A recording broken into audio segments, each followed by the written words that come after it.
All right, everyone. Welcome. Thanks so much for joining me today. This is our first time trying to do a live stream planetarium. I am here in my apartment in Jersey City to try and take you on a tour of the three planets that you can see in the morning sky, not only tomorrow morning, but pretty much for the entire month of April. So a few things. I do want to first mention I see a couple of you have been to our planetarium before, so thanks so much. We usually do our shows from the Jennifer Tulsi Planetarium, which some of you may know is the biggest one in the entire Western Hemisphere. So yay! And again, I'm going to be hopefully trying to answer as many questions as I can as they're showing up in the Facebook stream. So please feel free to ask questions. If I miss yours, don't worry. We're going to try and answer all of them. I'll answer as many as I can during the live stream today. But if not, if I can't get to all of them, I do apologize, and then we will make sure that someone on our team will get you an answer as a comment right here in the stream. So it seems like I have people from all over viewing today, lots of schools, lots of families. So again, welcome to everyone. I don't think I've said my name yet. I'm Krista, and I am one of the planetarium educators at Liberty Science Center. So let's go ahead and get started taking a look at the planets that you're going to be able to see in the morning sky. So this is actually a program. It's called Stellarium. And Stellarium is a free software. You can actually download this yourself if you want to explore some of the objects we're taking a look at. And while there's plenty of things that you can see in the sky, I am going to be focusing, at least for now, on the three planets. So you've been looking at the sky here for a little bit. I'm wondering if you can guess which of these dots here are the three planets you can see. So while you're maybe trying to guess which one are those planets, I am going to point out a couple of the other things you can see here in our sky. So I do have the date. Obviously today is Thursday. This has already happened, but this is going to be pretty much the same thing from tomorrow and again all throughout April. So what you need to do in order to see these planets is to go outside. You can see it's pretty early. You do have to wake up before the sun rises. And you might see a big red S on there. That is, of course, showing us the south. I'll move my face out of the way a little bit, and you can see the east right next to my face. So basically, to see our planets, you're going to need to look to the southeast. If you need a little help figuring out where southeast even is, you can, of course, go outside, find the Big Dipper. The last two stars in the cup of the Big Dipper point you right to the North Star. And once you find the North Star, just turn yourself all the way around. You'll be facing south, and our planets are going to be a little bit to the left. So I do see a question real quick. Where is the sun? If that is referring to the sky that we're looking at here, the sun has not come up yet. So this is about an hour or so before sunrise. So I do see a good guess of the planets. I'm going to go ahead and start our video. This was made with our planetarium software called Digistar. So once you have found your directions a little bit before the sunrise, what I'm going to do is focus on the three planets. So first off, pretty much it's going to circle each of our planets, and then we're going to take a tour through not only across the planet itself, but from a couple different aspects as well. So starting with the really bright one, it seems like a couple of you have guessed that. I saw Rosa guess the big bright one, so good job. This indeed is the planet Jupiter. So the reason that Jupiter is so bright is because it's really, really big.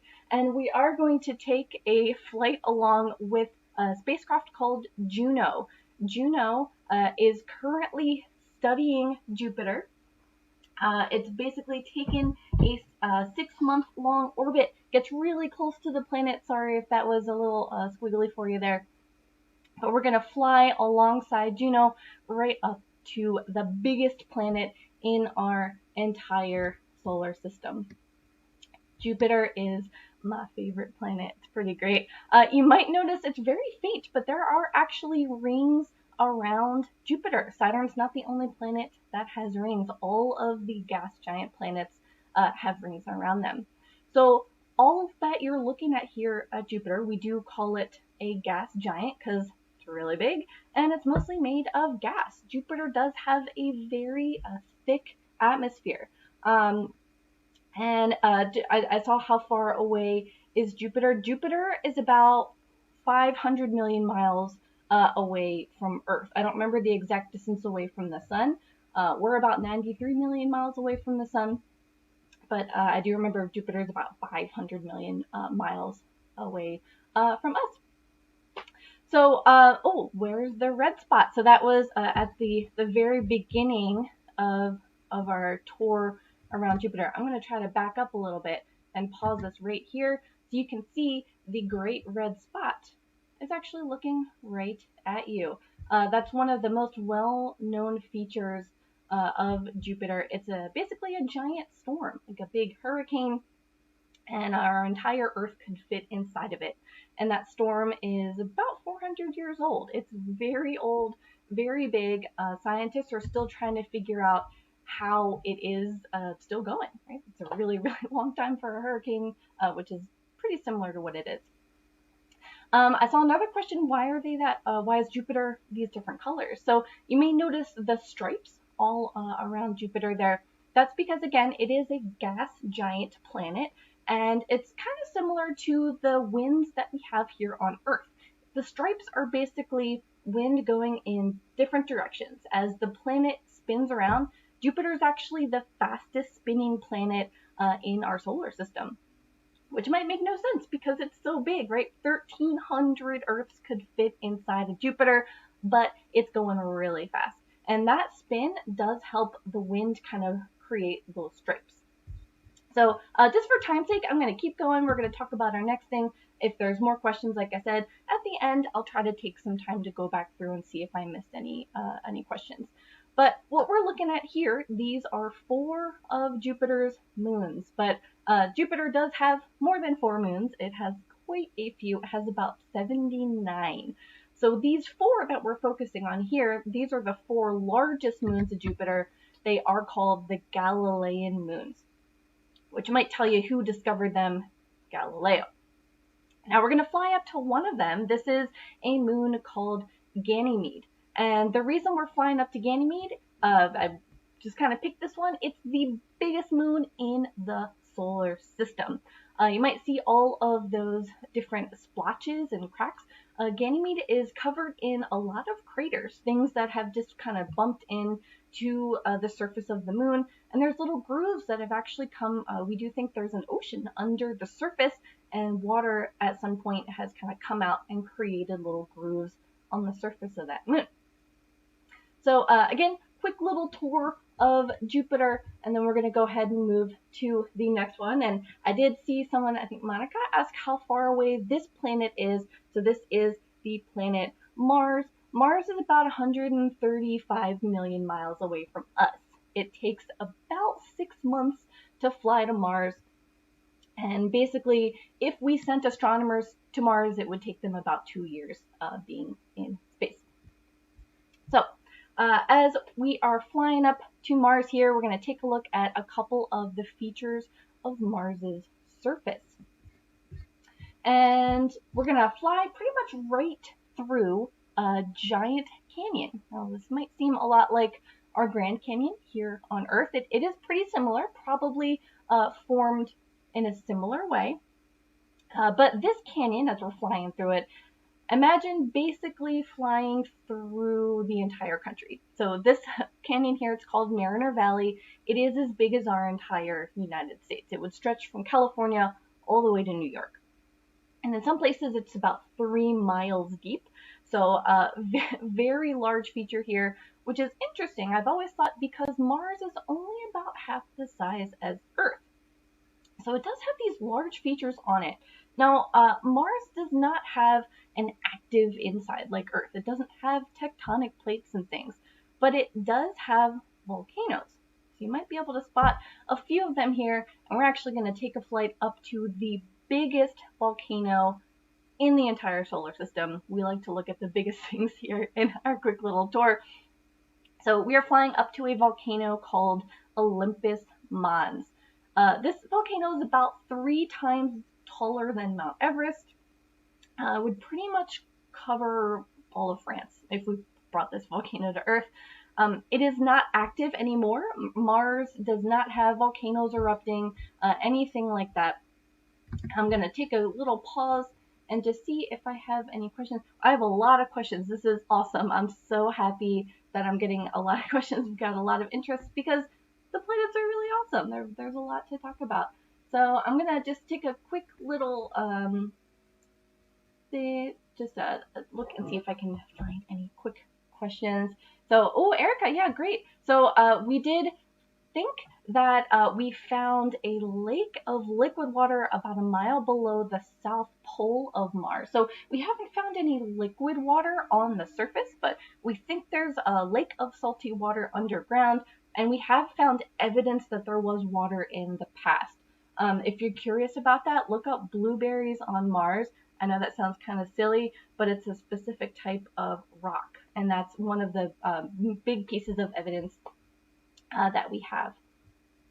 So, okay, so I'm just going to keep going again. Sorry, lots of questions. Really excited. I'm going to do my best to try and get to as many as I can. But just for sake of taking a look at our planets here, we're going to take a tour of the third planet you can see in the morning sky. This is a lot of favorites that I hear. So this is the planet Saturn, the one that we think of as having rings. Now, the reason that we can see Saturn's rings as opposed to Jupiter, Uranus, and Neptune is because Saturn's rings are made of chunks of ice. Right? The other 3 gas giant planets have rings mostly made of rock, and rock's not very bright and shiny, but ice is super reflective. So you can see as we're flying through the rings here, the rings of Saturn are made of millions of chunks of these ice. Most of them are quite small, tiny. They can be as small as a grain of sand. Some of them can be as big as a house, though. But not only are there pieces of ice there, so this data has actually come from a spacecraft called Cassini. It's not there anymore, but it spent about 13 years studying Saturn, and it actually discovered in the rings there are moons. So Cassini actually found 4 moons in the rings of Saturn. That was a really exciting discovery. We just flew, if you were able to see, past one. It's a tiny moon called Pan. I think it looks like a submarine. I love Pan. And not only did Cassini study the rings of Saturn, it also sent a probe to another moon. So Saturn actually has now the most moons in the solar system. This one here is its largest. It's called Titan. Titan here is another really large moon in the solar system. Both this one and Ganymede are bigger than Mercury. So only 2 moons that are larger than that. The reason that Titan looks kind of cloudy is because it does have an atmosphere. This is actually the only moon in our solar system with an atmosphere around it.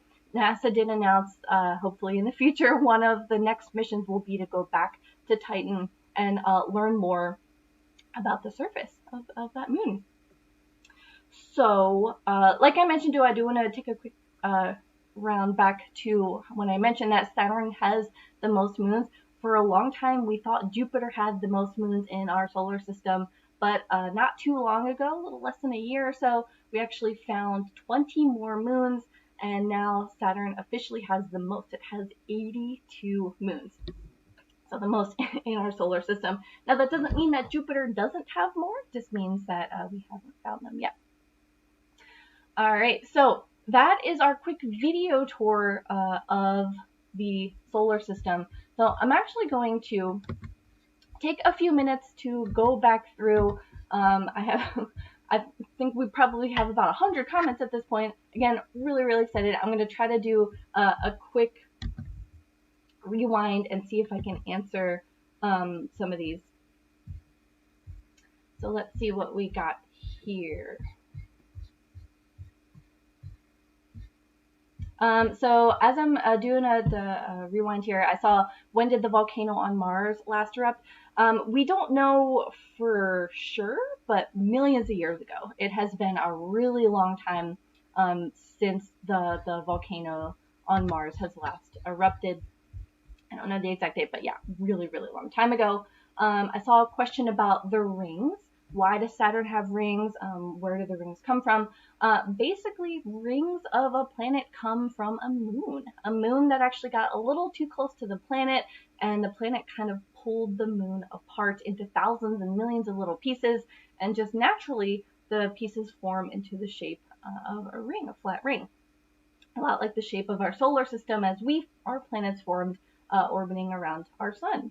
So Mars actually has two moons. They're shaped like potatoes. They're great. And it turns out that Mars in the future most likely also will have rings. Not our Earth though.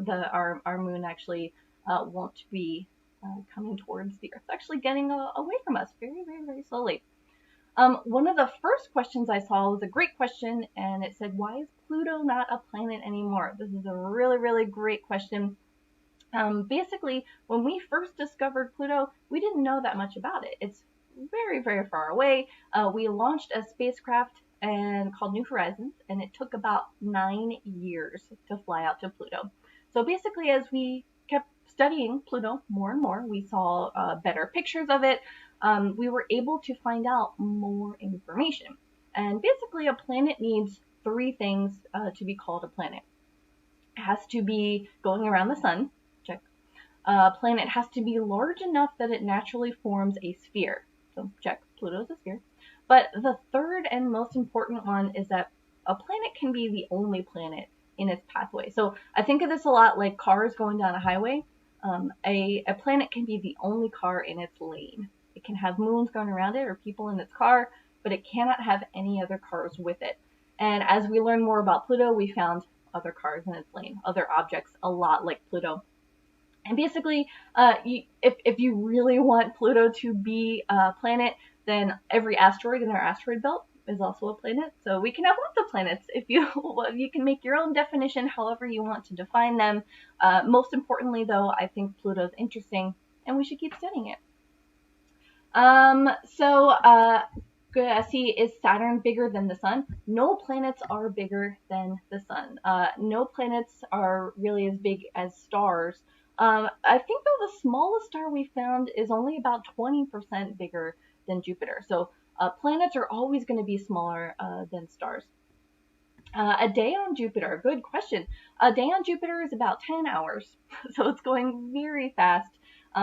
Like I mentioned, really fast. How far is Saturn from Earth? Saturn is about 900 million miles from the sun.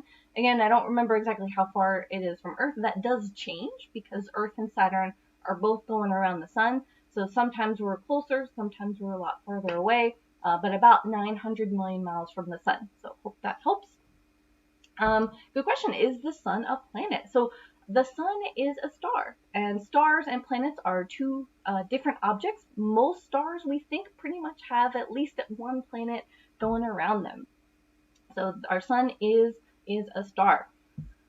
Why are planets round? That's a really great physics question. It's just kind of the natural way that particles clump together. When things kind of form with the very beginning of our solar system, there are a lot of tiny pieces, and as things were swirling around, pieces tend to kind of come together and clump into these spherical shapes. And that's pretty much, they just get big enough to form what we call a planet. And then any things that were left over, that's what we have is potentially moons and all of those asteroids and comets and things that are left over in the solar system. Great question.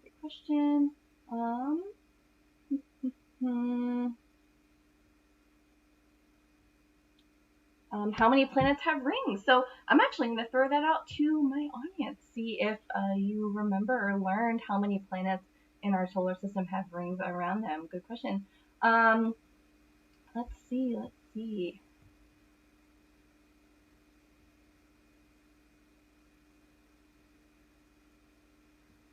If the rings came from a moon, does that mean the moon was made of ice? Probably, yeah. A lot of moons out, especially in the farther reaches of our solar system, have ice um, in them. You know, there's quite a few moons around the gas giant planets where we think there's oceans underneath the ice. And that could be one of the places that we're most expecting to find life in our solar system. So, great question, great question. How many dwarf planets are there? Awesome. Yeah, so there's 5 dwarf planets that we know of right now. Pluto, of course, is one of those. Let's see, Jupiter's Great Red Spot. When was it discovered? That's a question from Martha. It was about 400 years ago, pretty much when we discovered Jupiter to begin with. That is when we found the Great Red Spot. How thick is Saturn's rings? Brandy, awesome question. The thickness of Saturn's rings is about the length of a football field. So it's actually pretty thin considering how large that Saturn is. So those rings, like I said, they're very wide. They're thousands of miles across. So kind of stretched out into that ring shape. Good question. So is there any life on the moon? So as we know of right now, there's no life anywhere that we know of except for Earth. Basically, when we're talking about trying to find life out in the solar system or anywhere, we're trying to find worlds that have water, that have carbon, because all life we know of is based from carbon, and some form of energy, right? So this life could get fuel and different things like that. So as of now, we don't know of any worlds that have all 3 of those things. We are finding planets that orbit other stars called exoplanets, and places where, like I mentioned, on Mars, there might have been water in the past. There might still be water on different moons and underneath the ground on Mars and different places. So this is really how we are trying to figure out if there is or was life somewhere else. It's one of the big questions out there in astronomy. Do all planets have a magnetic field? They don't. I'm gonna say no. Mostly planets that are still active in some way will have a magnetic field. If so, they might be very weak. Jupiter's magnetic field is very, very strong because of that fast spinning wind. They're really helping to generate the magnetic field on there. Oh, awesome, Alice. Yeah, 4 planets have rings. Great job, all of you who are answering that my ring question out there. Why is our solar system called the Milky Way? Again, sorry if I'm skipping over your questions. We've got a lot in here. I'm just answering ones that are kind of jumping out at me. And like I mentioned, if I did skip over yours, we will definitely get back and make sure to answer your questions there. So our galaxy is called the Milky Way because a long time ago, back in Latin, if you translate it, it means road of milk. It kind of looks like someone spilled milk all over the sky. Let's see.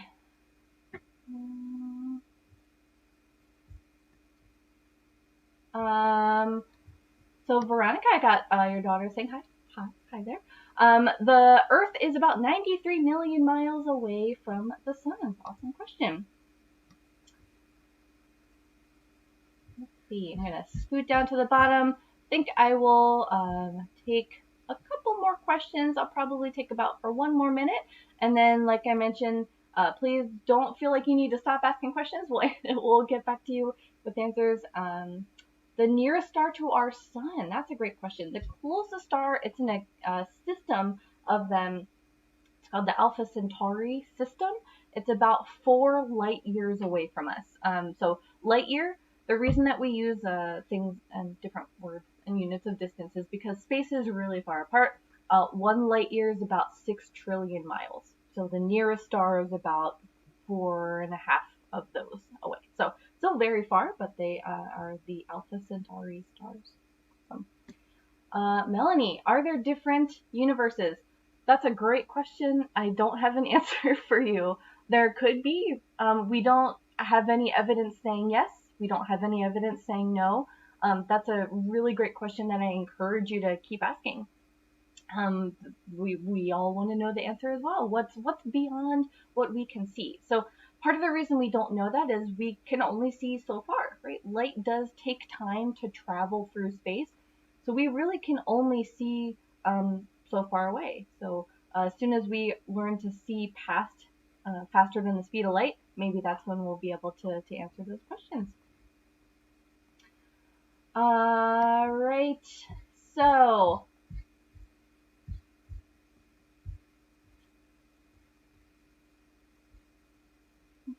I'm going to end with this question. How many stars are there in the universe?